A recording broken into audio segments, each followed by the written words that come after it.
बिस्मिल्लाह। अच्छा, कोई technical fault आ गया जिसकी वजह से हम रुक गए थे। तो मैं ये कहना चाह रहा था कि ये जो आपकी जो पैडिंग और जो आपका जो मार्जिन है ना, अभी इसको आप इतना सीरियस नहीं लें। बस इतना याद रखें जो पैडिंग क्या है, मार्जिन क्या है। पैडिंग वो होती है जो बॉर्डर और कंटेंट जो है। कंटेंट क्या है, जैसे ये हेडिंग 2 है। अब देखें मैं जैसे ही होवर करता हूँ, ये देखें ये ब्लू कलर में आपके सामने इसका कलर चेंज होगा ना हेडिंग 2 का। ये देखें, ये देखो मैंने माउस इधर लेके आऊँ, ख़त्म हो गया। जैसे ही मैं इसको बॉक्स में लेके जाता हूँ तो देखें इसके ऊपर बॉक्स कंटेनर बन जाता है। अब ये जो डॉटेड लाइनें हैं ना, ये मार्जिन है, समझ गए। अब मार्जिन और जो कंटेंट के दरमियान जो डिस्टेंस है ना, वो पैडिंग है। ये जो ये देखें, ये 0 0 0 0, ठीक है ना। ये कंटेंट और बॉर्डर के दरमियान जो है ना, ये जो डिस्टेंस है ये पैडिंग होता है। अब इनके दरमियान ये एलिमेंट के दरमियान कहता है जी ब्राउज़र जो है इटसेल्फ वो स्पेस ऐड कर देगा और मार्जिन वो उसका पैडिंग ऐड कर देगा, ठीक है ना। ये है, लेकिन हम डिटेल में देखेंगे। अभी जस्ट आप देखेंगे जैसे ही मैंने हेडिंग 2 के ऊपर देखें, मैंने इसको इंस्पेक्ट किया था। मैं हेडिंग 1 को इंस्पेक्ट करवा देता हूँ, आपका कंसेप्ट जस्ट क्लियर करें और आगे चल निकले हम। अब देखें जैसे ही मैं माउस इधर लेके आता हूँ, कॉर्नर पे देखें ये 190438, तो देखें वो ऊपर जाएं, ये देखें ब्लू कलर का बॉक्स कंटेनर बन रहा है। ये पैडिंग है, ऊपर जो डॉटी लाइन है ये मार्जिन है इसका, ठीक हो गया। तो नेक्स्ट जब CSS होंगे इन चीज़ों का बड़ा ख्याल रखना पड़ेगा आपको, ठीक है जी। हमारा लें जी, ये जो वो बात कहना चाह रहा था कि जहां हमने इसको कहा था कि हम डिटेल में देखेंगे। Browser automatically add some white space, यानी उसको कहता है मार्जिन। इनवर्टेड पेरेंथेसिस में वो लिखने किया है, स्पेस को आप मार्जिन कहेंगे टेक्निकल लैंग्वेज में। Before and after a heading, heading से पहले और हेडिंग के बाद। लेंगे हम जरा वीडियो को ज़रा पॉज कर लें अभी। नहीं, अच्छा जी, browser automatically add some white space in margin before and after a heading, ठीक है। इस हेडिंग के ये जो हमने इसको अभी इंस्पेक्ट किया था, यहाँ से देखें ये जो बॉर्डर से पहले, यहाँ जो बॉर्डर बन रहा है ना, इससे पहले और इसके बाद, ये वो स्पेस की बात कर रहा है, ठीक है ना, कि यहाँ वो स्पेसिस ऐड कर देता है, ठीक है। तो इसको हम देख लेंगे जब इसकी CSS हम देखेंगे इसको, ठीक है ना।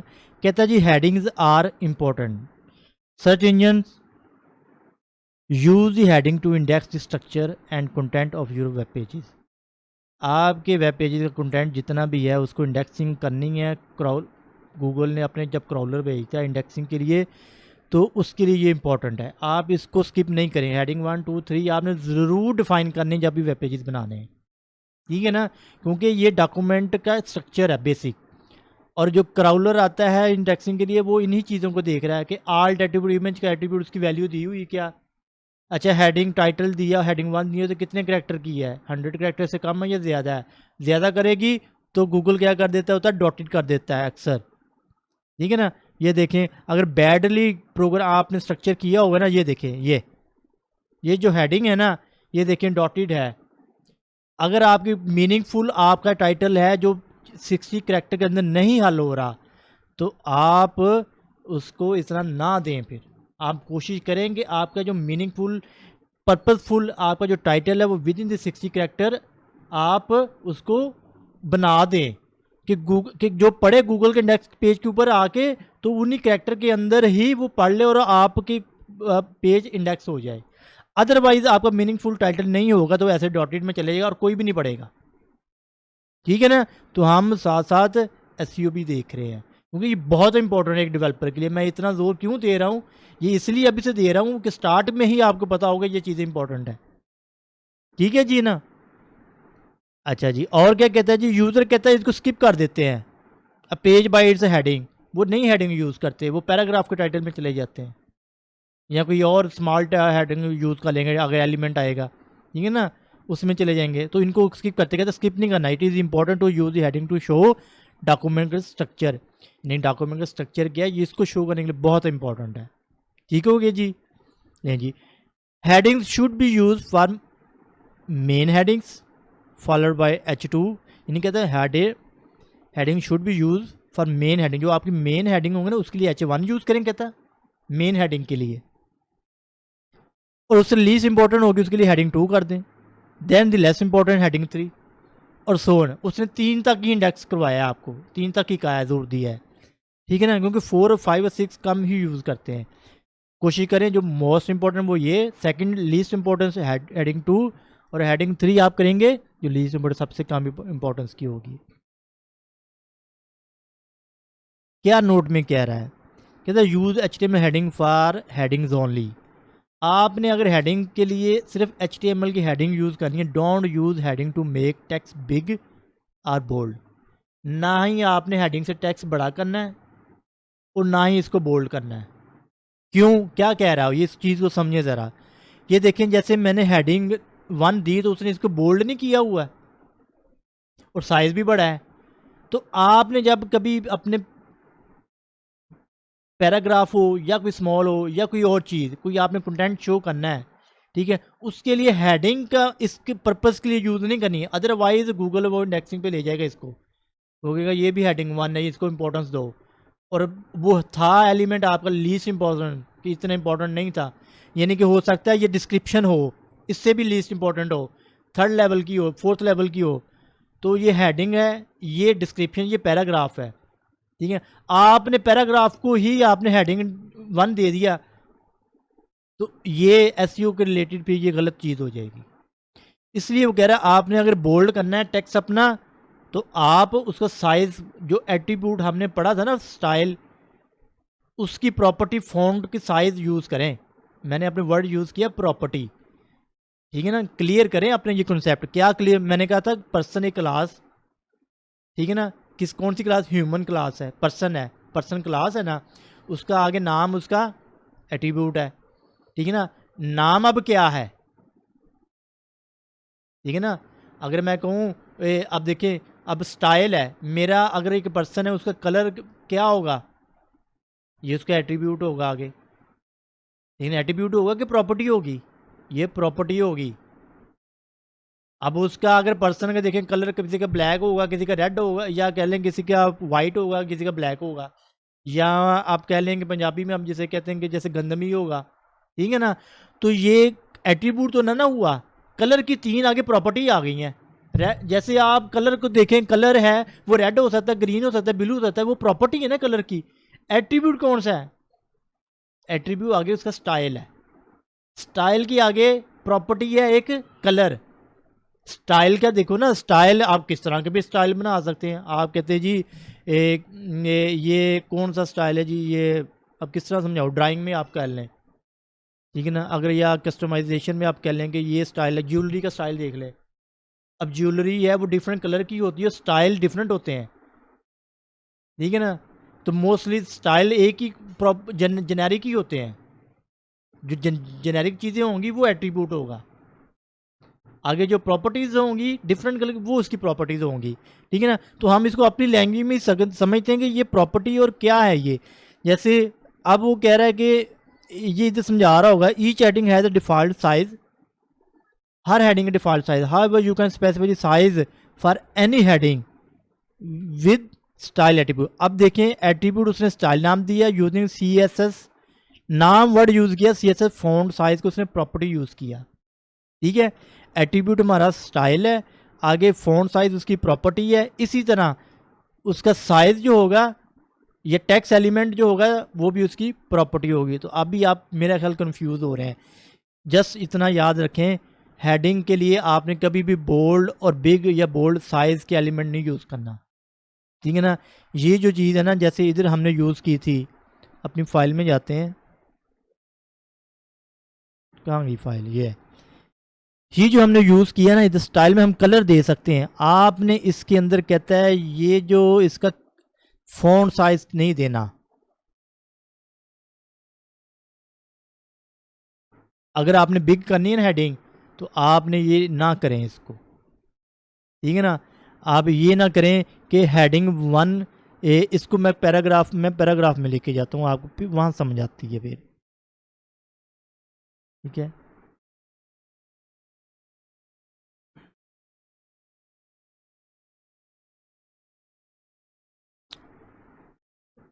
चलें जी एक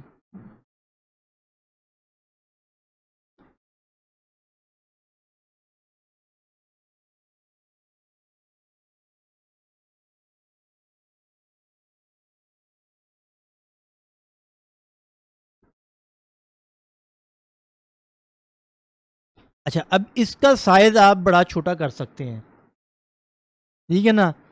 लेकिन फ़ॉन्ट साइज़ आपने यहाँ पे इसको हेडिंग को बड़ा करना है ना, आप तो हेडिंग 1 ही रहने दें उसको, ठीक है? लेकिन ये वैसे तो कोई इशू नहीं है इसका, वो मान भी जाएगा। देखिए मैं इसका फ़ॉन्ट साइज़ देता हूँ, ठीक है? मैं colon property font size property colon आगे उसकी वैल्यू, वैल्यू क्या है?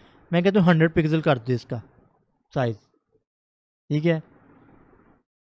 और अगर हम पैराग्राफ में स्टाइल यूज़ करें, स्टाइल एट्रीब्यूट,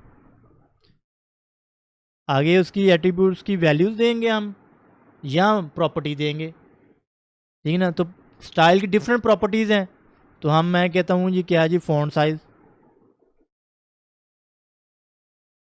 ठीक है? मैं इसके 200 पिक्सल कर देता हूँ, ठीक है? ये लीजिए कंट्रोल एस, ऑल टैप करें, रिफ्रेश करें इसको F5, ये देखें। अब क्या हुआ है, उसने उसने बुरा नहीं माना वो, उसने इसको बड़ा कर दिया, ये देखें, ठीक है ना? लेकिन ये एसईओ रिलेटेड ये अप्रोच नहीं है सही। पैराग्राफ क्यों नहीं है, उसमें क्या गलती हुई है? मुझे लग रहा है ये पैराग्राफ कोई एट्रीब्यूट नहीं मानेगा। Style is equal to something, कोई गलत नहीं हुआ? फ़ॉन्ट साइज ठीक तो है, फिर पैराग्राफ शो क्यों नहीं हुआ? अगर इसके ये प्रॉपर्टी निकालें, एस सेव करें, F5 करें, ठीक है ना? और मुझे यही लग रहा है कि इस पैराग्राफ की इसने प्रॉपर्टी नहीं मानी, इसके साइज़ को। कंट्रोल जी करें,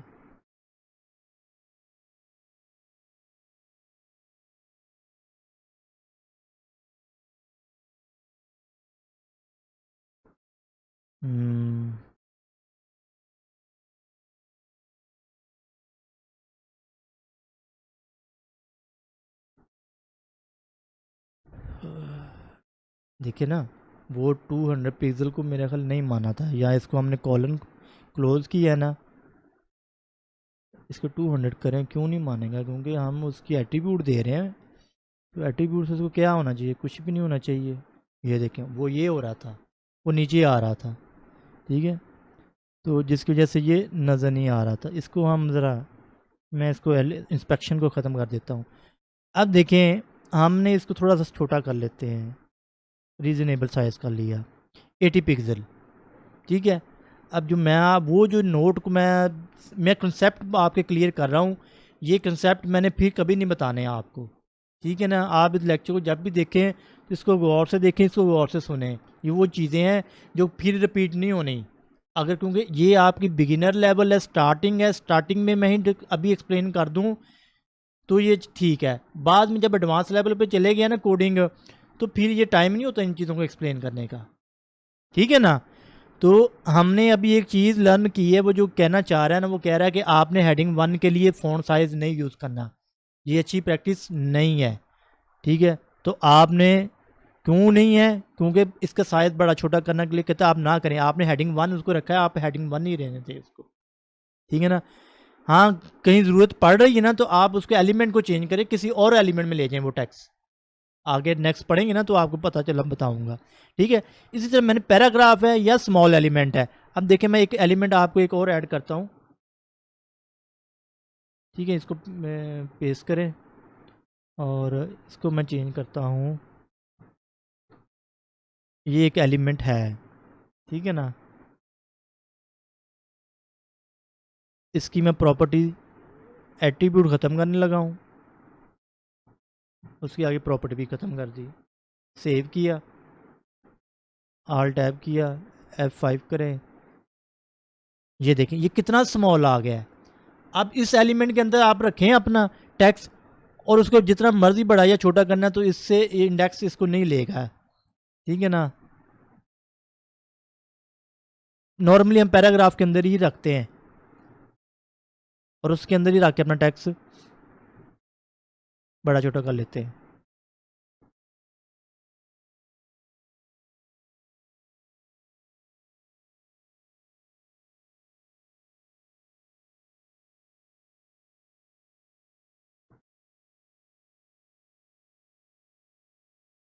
ठीक है, सेव करें, ऑल टैप करें, F5 करें, ठीक है ना। वो चीज़ आपने अचीव कर ली जो करना चाह रहे हैं। लें जी, आ जाएं वापस जी।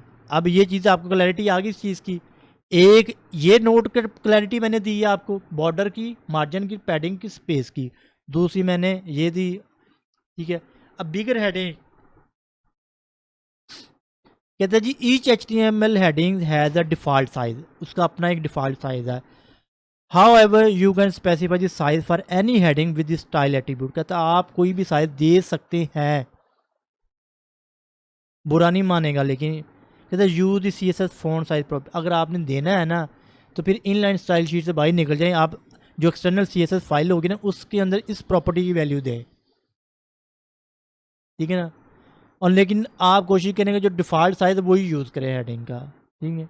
चलें, लेकिन आप दे सकते हैं, इसका इशू कोई नहीं है। गूगल भी, क्रोम भी, क्राउलर भी होगा, वो इसको इंडेक्स ज़रूर करेगा, ठीक है ना। अब देखें एग्जांपल दे रहा है जी, स्टोन फ़ॉन्ट साइज़ 60 पिक्सल, क्योंकि आपको कई हेडिंग बहुत ज़्यादा दिखानी पड़ जाती है, कभी छोटी, तो उसके लिए आप वैसे डिफरेंट साइज़ अवेलेबल है वो यूज़ कर लें, बजाय उसी के साइज़ को चेंज करते रहें, फ़ॉन्ट साइज़ को, ठीक है ना। लें जी, अब यहाँ तक क्लैरिटी है। ये वो एक्सरसाइज दे रहा है, use the correct HTML tag to add heading with the text London, कौन सी आप यूज़ करेंगे। कहता है जी, paragraph London is the capital city of England, it is the most popular city in the United Kingdom, ये एक paragraph उसने दिया हुआ है, ठीक है ना। तो अब इसके लिए आप कौन सा कहते हैं HTML टैग में यूज़ करेंगे, use the correct HTML tag to add a heading with the text. अब लंदन है तो लंदन के लिए ये ज़्यादा इंपॉर्टेंट ही होगा ना, तो मेरे ख्याल वो इसको, ये क्या कहना चाह रहा है इसको देख लेते हैं।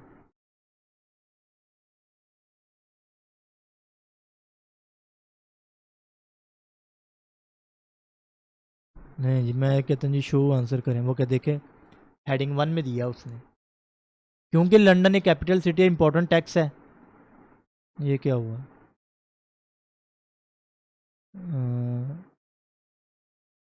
इधर से चले जाते हैं।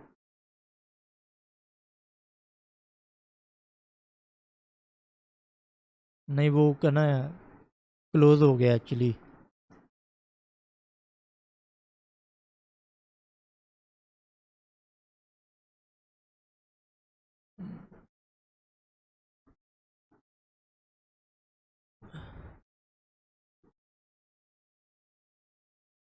ये नहीं जी, आ गए वहाँ पे, ठीक है ना। तो इम्पोर्टेंट टैग एलिमेंट है तो कहते हैं इसको है आप भाई, इसको आंसर ये हेडिंग 1 में ही रखें। अब वो रेफरेंसेस दे रहा है, tag reference contain additional information about the tag, क्या होती हैं ये आपको पता, define the root of HTML document, body क्या होती है, डिफाइन द डॉक्यूमेंट बॉडी, सारे एलिमेंट इसी के अंदर आते हैं। हेडिंग 1 to 6 जो है ये हेडिंग 6 है, ठीक है ना। लें जी, अब हम शिफ्ट होते हैं आगे नेक्स्ट पैराग्राफ को देखते हैं, क्या कह रहे हैं।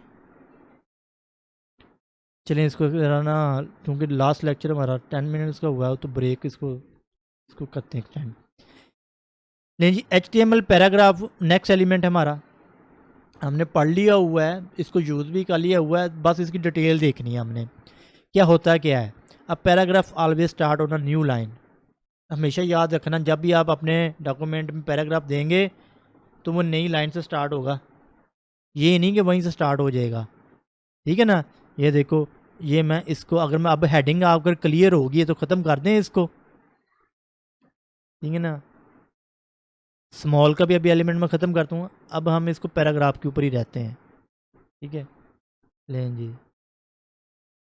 इसको साइज़ को भी 20 कर दें, इनफ है। देखें मैं दूसरा पैराग्राफ लिखता हूँ, this is an other paragraph, ठीक है, कंट्रोल एस। कहता है पैराग्राफ जब भी आप लिखेंगे तो नई लाइन से स्टार्ट होगा, इसके लिए आपको नई लाइन ब्रेक करने की ज़रूरत नहीं है। अगर मैं दूसरे एलिमेंट दूंगा तो मुझे हेडिंग 1 भी नई लाइन से स्टार्ट होती है, आपने नोट किया था ना। तो सेव करें, रिफ्रेश करें, देखें ये एक पैराग्राफ ये है और एक ये है, दिस इज अनदर पैराग्राफ। ठीक है ना, इसका साइज़ थोड़ा बड़ा है तो इसको कर लें 30, कि आपको थोड़ा सा वेरी डिफरेंट लगे। तो नई लाइन से स्टार्ट होता है। टैग कौन सा पी यूज़ होगा, ठीक है ना, ये पैराग्राफ को डिफाइन करता है। Paragraph always starts on a new line and browser automatically add some white space a margin before and after paragraph. इसका भी यही सेम केस है जो हमने पहले देखा है। इंस्पेक्ट करके देखेंगे ना भाई, इसमें वो मार्जिन और ऐड कर देगा। अब यहाँ आपको सही तरह नज़र नहीं आएगा, ठीक है ना। चले मैं होवर करूँ तो ये आपको चीज़ नज़र आ रही है। इसको थोड़ी सी पोजीशनिंग चेंज कर लें, इसको थोड़ा टेढ़ा कर लें। किधर है ये, नहीं ये नहीं, यहाँ होती है वैसे।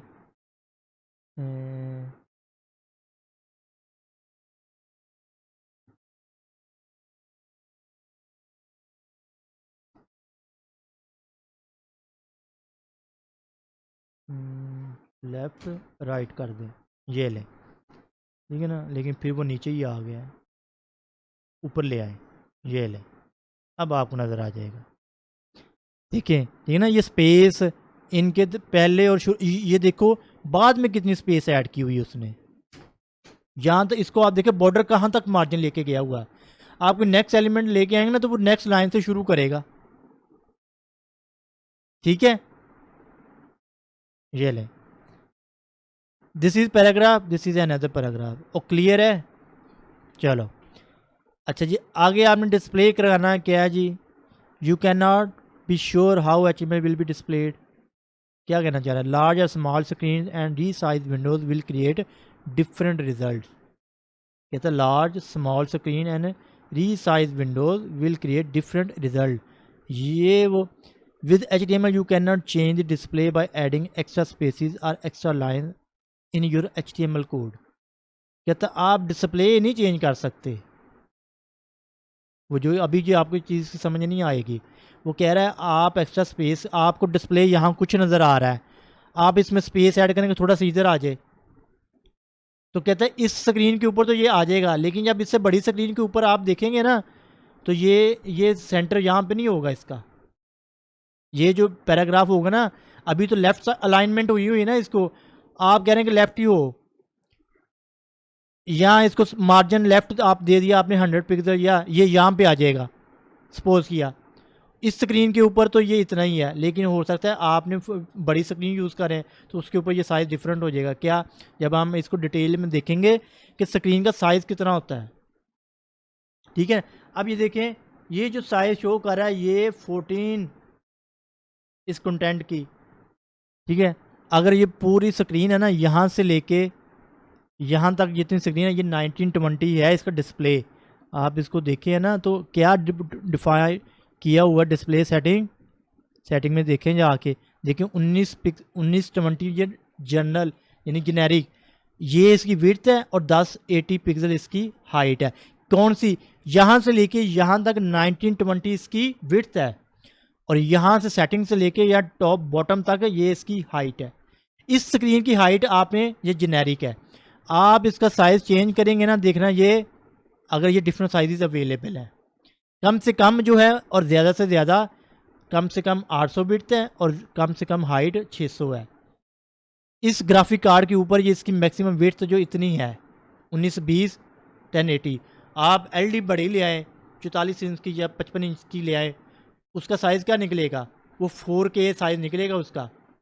उसकी विड्थ देखेंगे ना आप तो वो 40K 4000 विड्थ होगी उसकी पिक्सल, और हाइट पता नहीं कितनी निकलेगी, अगर वो तो कैलकुलेशन करनी पड़ेगी। तो आपने देखना कि आपकी जो वेब पेज है वो, ये हम डिटेल में देखेंगे जब मैं डिस्कस करूँगा टॉपिक रिस्पॉन्सिव वाला, कि ऐसा वेब पेज जो डिवाइस मोबाइल हो ऐप उसके ऊपर भी वो व्यू हो कंटेंट, लैपटॉप हो टैबलेट हो, क्योंकि टैबलेट का साइज़ देखें डिफरेंट है, लैपटॉप का साइज़ डिफरेंट है, मोबाइल का साइज़ डिफरेंट है, और एलईडी का बड़ा साइज़ डिफरेंट है। तो हमने जो वेब पेजेस बनाने हैं ना, वो हमने रिस्पॉन्सिव बनाने हैं कि हर वेब पेज के ऊपर, हर डिस्प्ले डिवाइस के ऊपर आपका वेब पेज नॉर्मली डिस्प्ले हो, ना कि चीज़ कोई ब्रेक हो। ठीक है, तो अभी जो वो चीज़ जो कहना चाह रहा है, बस इसको थोड़ा सा समझ लें। वो कह रहा है कि with HTML you can not change display. आप कहता है डिस्प्ले नहीं चेंज कर सकते, ठीक है ना। बाय एडिंग एक्स्ट्रा स्पेस और extra line in your HTML code. आप अपने कोड में कहते हैं डाल लें या स्पेस ही नहीं डालनी।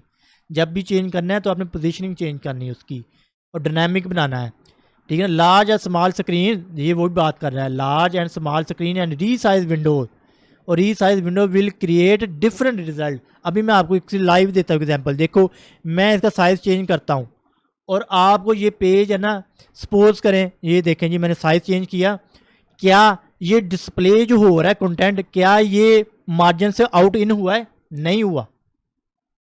आप साइज छोटा बड़ा करें, ये और छोटा हो जाएगा, ये लेके वो नीचे आ जाएगा।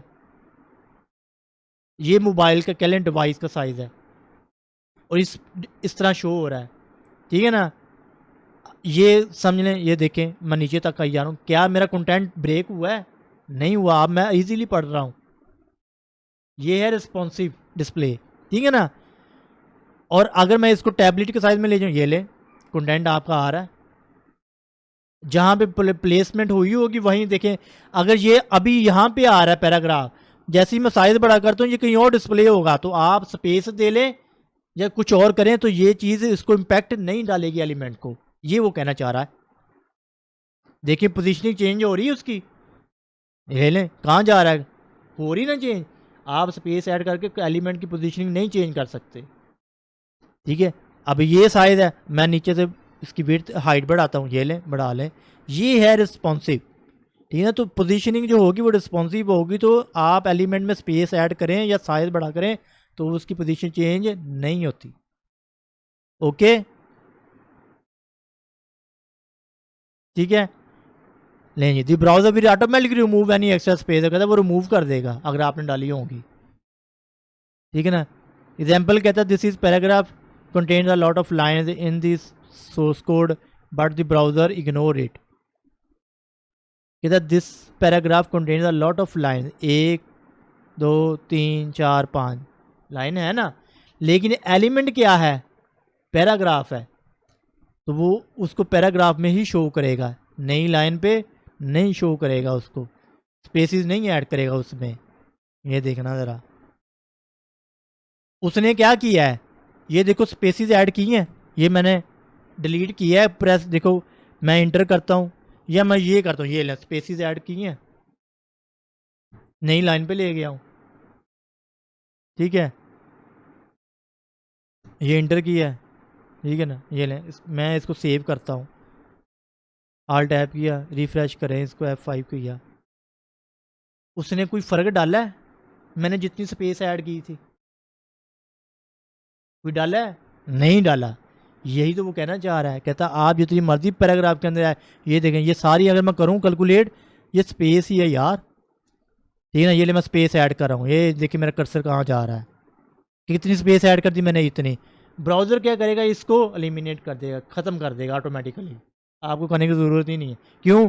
वो कहता है पैराग्राफ है, मैं इसके अंदर एक्स्ट्रा स्पेसिस खुद ही रिमूव कर दूंगा, ठीक है। तो आप ये कोशिश ना करना कि इसमें स्पेस ऐड करके कभी आप चेंज कर दें।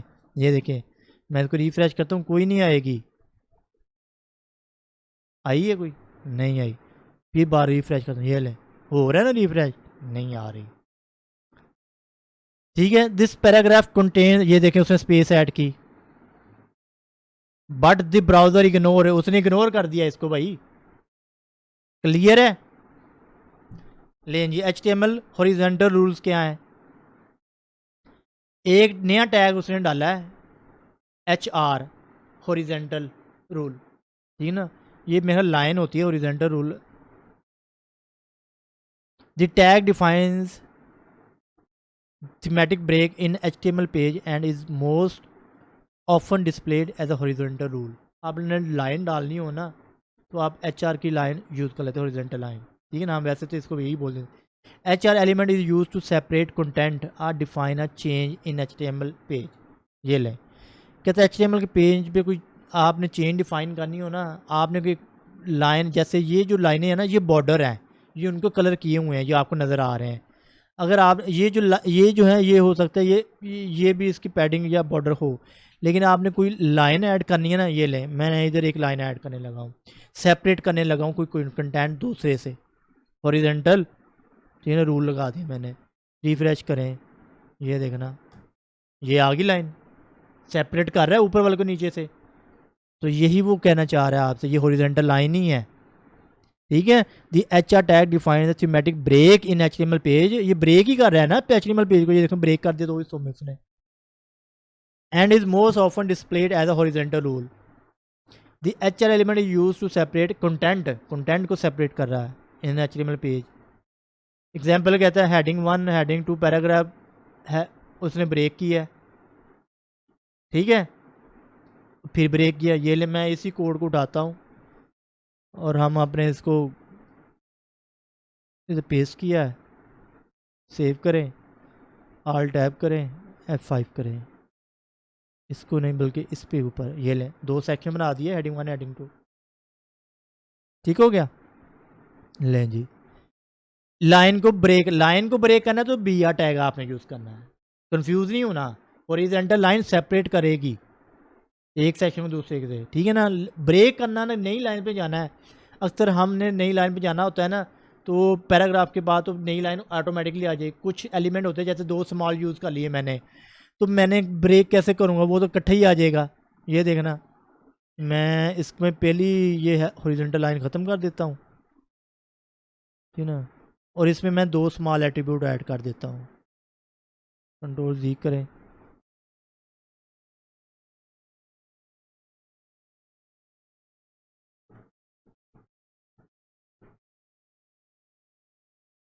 अब इनके दरमियान,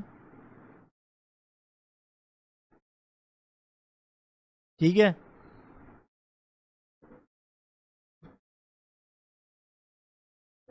ये स्मॉल 1 है, अब ये स्मॉल 2 है, ठीक है। मैं जस्ट आपको ब्रेक की एग्जांपल समझाने लगा हूँ कि वो है ना, आपने अगर ब्रेक करना, कुछ एलिमेंट में नई लाइन में नहीं स्टार्ट होते, तो आप वहाँ फिर आप ब्रेक यूज़ करते हैं। इसको सेव करें, ज़रा सेव कर लिया मैंने, Ctrl+S किया, टैब किया, नेम आए F5 करें, प्रेस, ये देखें, स्मॉल 1 और स्मॉल 2 इकट्ठा नहीं लिखा गया, कोई स्पेस है नहीं है, इनके दरमियान ब्रेक एलिमेंट कर दें आप, ये लें,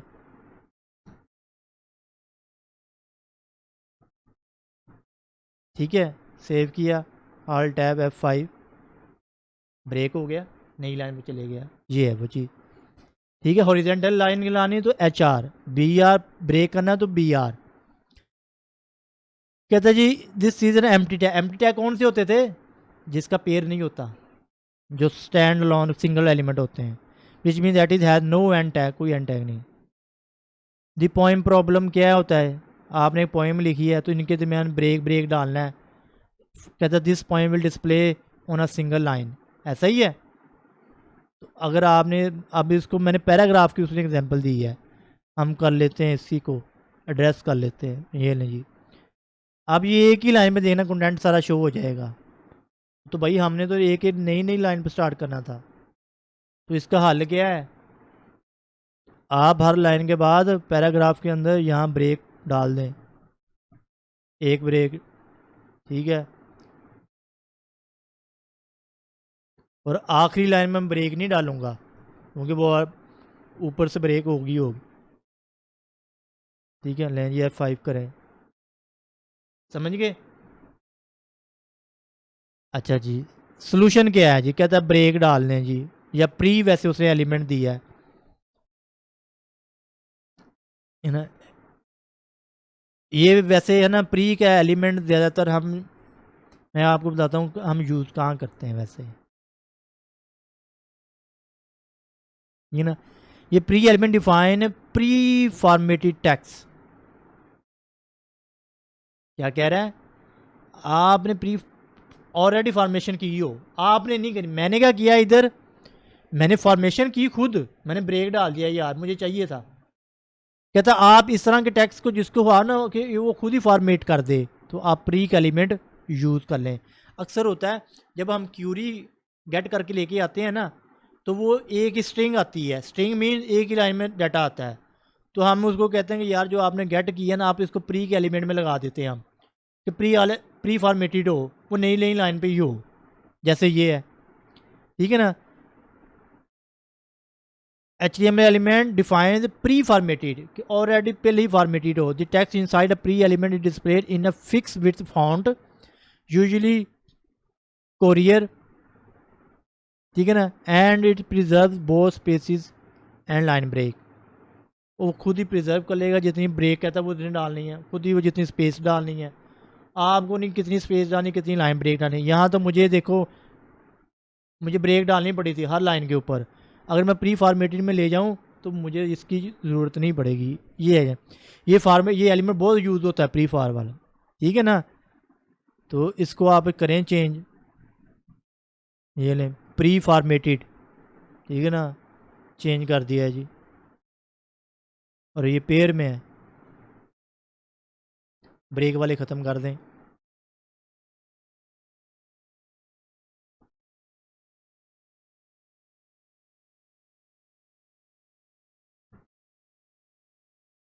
ठीक है ना, आ जाएं, रिफ़्रेश करें अब इसको,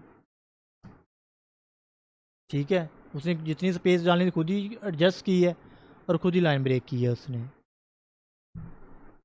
नहीं, आगे एक्सरसाइज है, अब आप इसको खुद ही देखें जी। Use the correct HTML tag to add a paragraph with text hello world. आपने हेलो वर्ल्ड टेक्स्ट डालना, कौन सा एलिमेंट यूज़ है, use the correct HTML tag, ठीक है ना, टू ऐड, आपने पैराग्राफ ऐड करना है तो कौन सा यूज़ करेंगे, आप पी यूज़ करेंगे, ठीक है ना जी। खुद ही देखते रहना, अब मैं नहीं इसको देखूँगा। लेकिन ये हेडिंग पैराग्राफ, ठीक है ना, दो आज हमने ये क्लास 4th में अपने ये चीज़ें की हैं। ये बी क्लास 4th बी थी, पहले वाली जो इससे थी रिकॉर्ड हुई 10 मिनट की, वो 4th ए थी, ठीक है।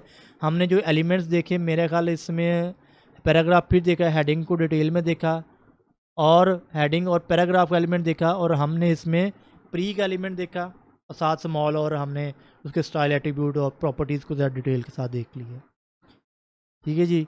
और इस क्लास को हम करते हैं क्लोज़। और ये क्लास, ये देखें आप मेरे चैनल पर जब जाएंगे ना, तो ये फ्री में आपको हम सारा कंटेंट दे रहे हैं, ठीक है। इस चैनल पे आप यूट्यूब पे सर्च करें ऑनलाइन राना के नाम से, दूसरे अपने फेलोज जितने हैं यूनिवर्सिटी में, कॉलेजेस में, फ्रेंड्स हैं, ठीक है, जो सब कॉन्टिनेंट में हमारे जो उर्दू समझते हैं, बोलते हैं, जो इसको, तो उनके लिए आप इस कंटेंट को शेयर करें उनके साथ। अब शेयर करने का ये फ़ायदा होगा कि देखें, हम आपको अगर फ्री में कंटेंट दे रहे हैं तो उन लोगों का भी फ़ायदा हो जो जो चीज़ सीखना चाह रहे हैं, ठीक है ना। तो आप उनके साथ शेयर करें। अब इस आपको मैं ये मैं आपको कह देता हूँ कि ये जो आपका पाथ होगा ना, इसको हम एंड करेंगे, इसका एंड पॉइंट तक जाएंगे। ये नहीं है कि मैं HTML शुरू कर रहा हूँ और यहीं पे इसके हम 6 साल लेक्चर रिकॉर्ड किए और उसके बाद मैं ठीक है जी इतनी HTML होगी, नहीं, आपको कंप्लीट पाथ करवाएंगे हम। अगर कोई बच्चा और कोई स्टूडेंट अपना फ्यूचर बनाना चाह रहा है, या अपनी वो डायरेक्शन लेस है, अभी वो डायरेक्शन लेना चाह रहा है कि वो जाए, और जाए कौन सा पाथ, किसकी डायरेक्शन, किसको पकड़े कि वो सही लाइन पे आ जाए, ठीक है, तो वो हम ये नहीं कोशिश करेंगे कि उसको एक डायरेक्शन देंगे और उसको एक एंड यूज़र नहीं बनाएंगे, एक स्टैंडर्ड यूज़र नहीं बनाएंगे, ना कि पावर यूज़र बनाएंगे, बल्कि एक उसको डेवलपर बनाएंगे, कोशिश करेंगे वो डेवलपर में। देखें, अब ये अगर बेसिक मैं क्यों करवा रहा हूँ, क्योंकि जो मेरा एडवांस कोर्स था ना, Laravel app smart expense keeping, ये फ्रेमवर्क में है, ये लारावेल का फ्रेमवर्क है, और इसमें मैंने हर चीज़, एक प्रोजेक्ट कैसे बनता है, कैसे स्क्रैच से लेकर शुरू होते हैं, आप उसको एंड कैसे करेंगे, 200 वीडियोज़ का ये मेरा प्रोजेक्ट था जो उडेमी के ऊपर, ये नहीं किया ना, आप उसको जाएं तो अभी भी स्टूडेंट इसके अंदर इनरोल होते हैं, ठीक है। इसको मैंने टोटली फ्री कर रहा हूँ आप लोगों के लिए, ठीक है। अगर फ्री करें तो, अगर आपने, क्योंकि ये आप एडवांस चीज़ तो मेरे पास बनी हुई है, अगर आपके बेसिक आपको HTML CSS जावास्क्रिप्ट या jQuery और फ्रेमवर्क HTML आता है, और लारावेल थोड़ा बहुत भी आता है, तो आप इस कोर्स को स्टार्ट कर सकते हैं और एडवांस लेवल गेन कर सकते हैं, ठीक है ना। फिर आपको HTML CSS करने की अभी कोई ज़रूरत है मेरे पास, ठीक है ना। अगर आपको फंडामेंटल्स आते हैं, देखिए इन्होंने चेंज कर दिया है। अब मैं आपके सामने इसको सर्च करने लगा हूँ अपने इस प्रोजेक्ट को, ठीक है, लारावेल स्मार्ट, ठीक है ना। जैसे ही मैंने ये कीवर्ड दिया, अब ये मैंने इसका एसईओ ऐसा किया हुआ, जैसे आप कीवर्ड देखें उसने फर्स्ट जो इंडेक्स किया उसने उसे मेरा, ये इतनी इंपॉर्टेंट है कि जैसे मैं अभी आपको एसईओ सिखा रहा हूँ, हर चीज़ का बता रहा हूँ डिटेल। तो ये देखें, ये लगा हुआ है $89 का उधर कोर्स मेरा ये, ठीक है। ये 200 वीडियोस का है। आप जाएं इसको, आप जब दोस्तों के साथ शेयर करें ना ये वीडियोस, तो वो देखेंगे इसका, ये आप जाएं देखें। और ये कितने आवर्स कह रहा है, 39 आवर्स का ये वीडियो ट्रेनिंग फुल फ्लैज, ठीक है ना। एक प्रोफेशनल डेवलपर के लिए कोर्स है। आप इसमें जाके इसकी डिस्क्रिप्शन पढ़ें। ये इसका मैंने फ्लो चार्ट दिया हुआ, बिजनेस फ्लो दिया हुआ कैसे बनाना है, ठीक है। और फिर इसके अंदर जो इनरोलमेंट स्टूडेंट है, आप कमेंट्स भी देख सकते हैं, ये ऑलरेडी ये चीज़ें हैं। तो अगर तो आप बेसिक लेवल अगर आपको आता है, ठीक है, और आप एडवांस लेवल करना चाहते हैं, तो ये मेरा कोर्स है, फ्री में अवेलेबल है। अब ये टोटल 200 वीडियोज़ हैं, ठीक है। मैं इसको आपको ज़रा इसकी प्ले दिखा देते हैं हम, कहाँ गए इसके, ये देखें ये सेक्शन बने हुए हैं, ठीक है ना। मैंने टॉपिक वाइज टॉपिक इसको क्लियर किया हुआ है, ये सारे सेक्शन इसके बने हुए हैं, ठीक है ना। तो ये हम आपको फ्री में अवेलेबल, तो अगर आप सीखना चाह रहे हैं, दूसरे लोगों के साथ शेयर करना चाह रहे हैं, करें इसको। अगर कोई उर्दू में हमने इसको स्टार्ट की है, इंग्लिश में सीरीज थी, तो स्टूडेंट्स के क्वेश्चन बड़े आ रहे थे कि सर हमारे उर्दू के लिए भी कुछ करें, हमारी उर्दू में लैंग्वेज में आप बना दें। अगर कोई इंटर का या BCS जो स्टार्ट में, या कोई CS का बच्चा या स्टूडेंट को स्टार्ट कर रहा है, तो उसके लिए आसानी हो जाए। तो हमने इसलिए ये है ना उर्दू की सीरीज़ स्टार्ट की है, तो इंशाल्लाह इसको हम वाइंड अप करेंगे। इसको कोर भी इसका, यानी कि सारी इसकी लैंग्वेज जो बेसिक फंडामेंटल्स हैं वो कवर करेंगे। तो आप इसको फॉलो करें। Thank you very much.